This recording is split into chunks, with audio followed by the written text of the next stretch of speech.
A todos, graça e paz. Hoje vamos meditar na Palavra de Deus em Êxodo, capítulo 16, a partir do versículo 11. Vamos fazer a leitura. E o Senhor falou a Moisés, dizendo: Tenho ouvido as murmurações dos filhos de Israel. Fala-lhes, dizendo: Entre as duas tardes comereis carne, e pela manhã vos fartareis de pão, e sabereis que eu sou o Senhor vosso Deus. E aconteceu que à tarde subiram codornizes e cobriram o arraial, e pela manhã jazia o orvalho ao redor do arraial. E alçando o seu orvalho caído, eis que sobre a face do deserto estava uma coisa miúda, redonda, miúda como a geada sobre a terra. E vendo-a os filhos de Israel, disseram uns aos outros: Que é isso? Porque não sabiam o que era.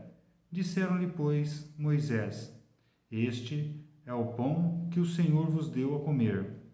Esta é a palavra que o Senhor tem mandado.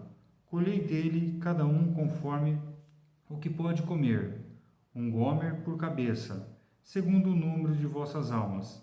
Cada um tomará para os que se achem em sua tenda.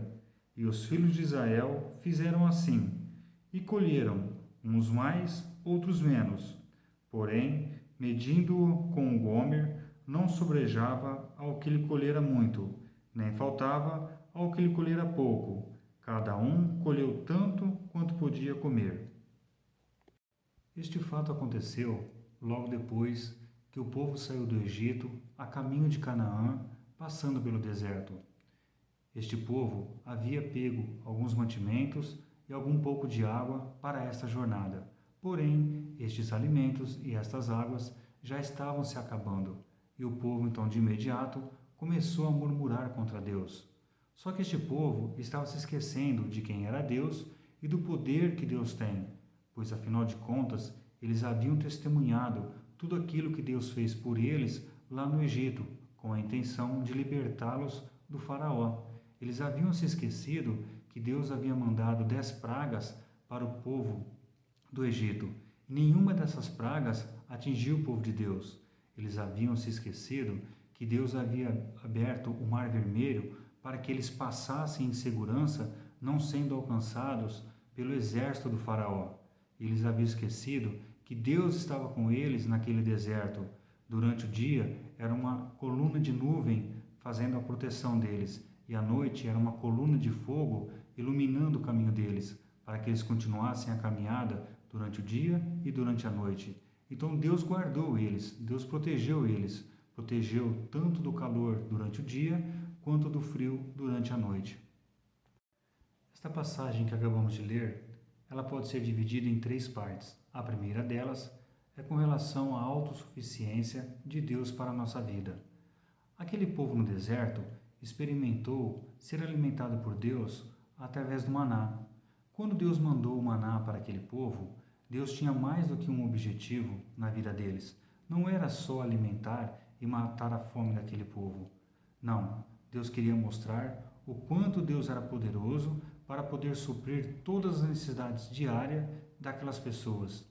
Deus mandava o maná não para durar uma semana, ou um mês, ou um ano. Deus mandava o maná para durar apenas um dia.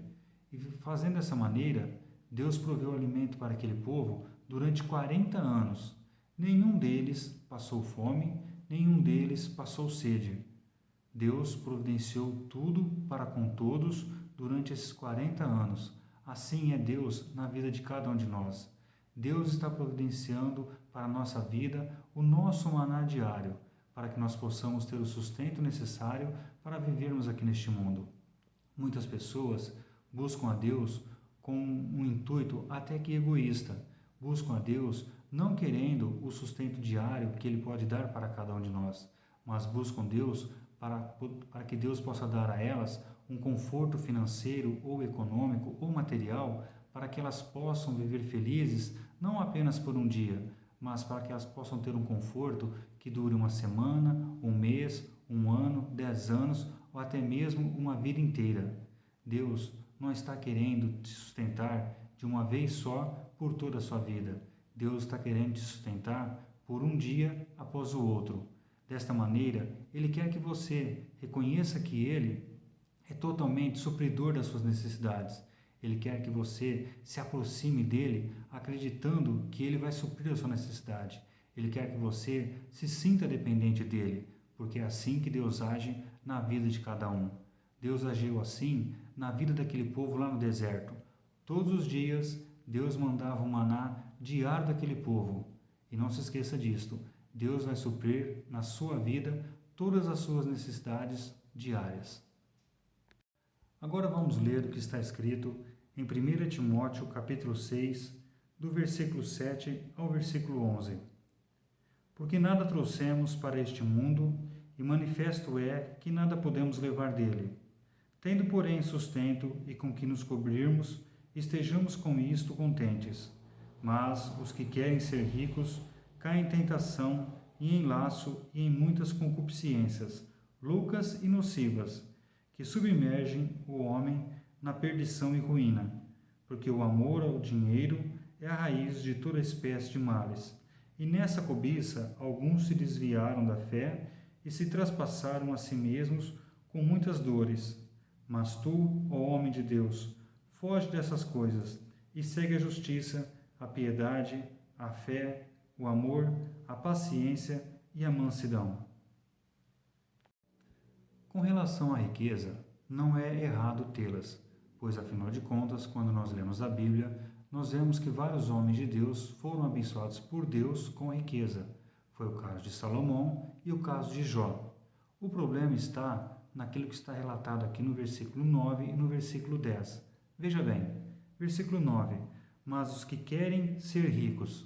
Então a pessoa que quer ser rica, ela acaba caindo em tentação e fazendo muitas coisas erradas. E o versículo 10 diz assim, porque o amor do dinheiro. Então a pessoa que ama mais o dinheiro do que a Deus, acaba se afastando da fé e acaba deixando de procurar Deus, acreditando que Ele é suficiente para suprir todas as suas necessidades. O segundo ponto que vamos ver com relação à leitura que fizemos é com relação à dependência de Deus. Deus permitiu que aquele povo passasse fome lá no deserto, justamente para que eles reconhecessem que dependem totalmente de Deus. Lá no deserto, aquele povo não tinha de onde tirar comida e nem tirar água. Era uma jornada que eles estavam passando, semelhante à jornada que nós estamos passando nos dias de hoje. Você que já é uma nova criatura, você que já nasceu de novo, você está passando por uma jornada até chegar o dia da volta de Cristo. Nessa sua jornada, você vai passar por necessidades. Deus vai permitir que você passe por elas, mas Deus também vai te dar o maná necessário para você passar por elas. Acredite que Deus é suficiente em toda a sua vida. Se nós olharmos a palavra de Deus em 1 Pedro capítulo 5, do versículo 6 ao versículo 7, veja bem o que está escrito. Humilhai-vos, pois, debaixo da potente mão de Deus, para que a seu tempo vos exalte, lançando sobre ela toda a vossa ansiedade, porque Ele tem cuidado de vós. Então, meu amado, você que já nasceu de novo, nunca se esqueça e nunca se afaste da palavra de Deus, porque Deus tem cuidado de você todos os dias. O terceiro ponto que vamos ver com relação à leitura de hoje é com relação à salvação. Deus, na sua infinita misericórdia, mandou do céu o maná para aquele povo que estava no deserto, pois afinal de contas, sem o maná, eles passariam fome e morreriam lá no deserto. Para nós, Deus também mandou o pão do céu, que é o Senhor Jesus. Veja bem o que está escrito em João capítulo 6, do versículo 32 até o versículo 35. Disse-lhe, pois, Jesus, na verdade vos digo que Moisés não vos deu o pão do céu, mas meu Pai vos dá o verdadeiro pão do céu. Porque o pão de Deus é aquele que desce do céu e dá vida ao mundo. Disseram-lhe, pois, Senhor, dá-nos sempre desse pão. E Jesus lhes disse, eu sou o pão da vida. Aquele que vem a mim não terá fome, e quem crê em mim nunca terá sede. Jesus é o pão da vida justamente porque ele veio do céu. Quando Jesus conversou com Nicodemos, Jesus disse a ele que era necessário nascer de novo. O novo nascimento é algo imprescindível na vida de qualquer pessoa que busca a salvação. Quando Deus, no seu infinito amor e em sua infinita misericórdia, enviou Jesus e permitiu que ele fosse sacrificado lá na cruz do Calvário, não foi para fazer um espetáculo para as pessoas ficarem vendo, foi justamente para fazer um sacrifício para remir-nos de todos os nossos pecados, daquele pecado que nos arrastava para o inferno. Jesus foi sacrificado, derramou seu sangue. Jesus, lá na cruz do Calvário, nos atraiu com cordas humanas para que nele pudéssemos ter uma nova vida.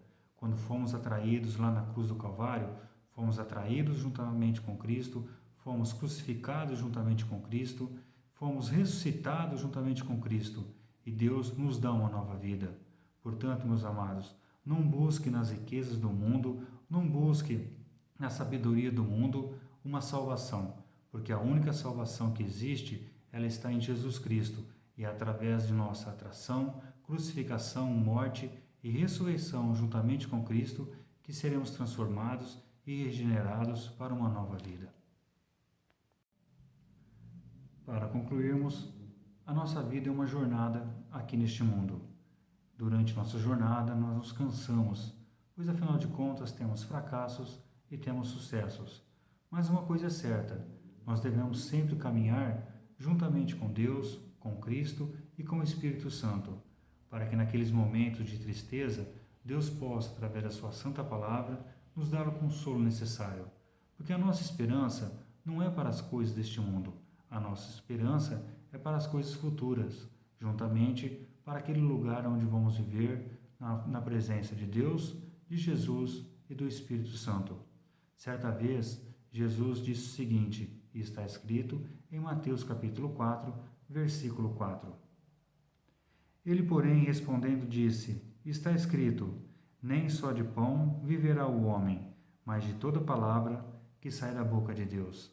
Então, meu amado, não se preocupe com o que comer, com o que beber, nem com o que vestir, mas preocupe-se em alimentar-se da palavra de Deus.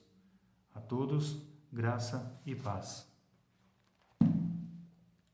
A graça do Senhor Jesus Cristo e o amor de Deus e a comunhão do Espírito Santo sejam com todos vós.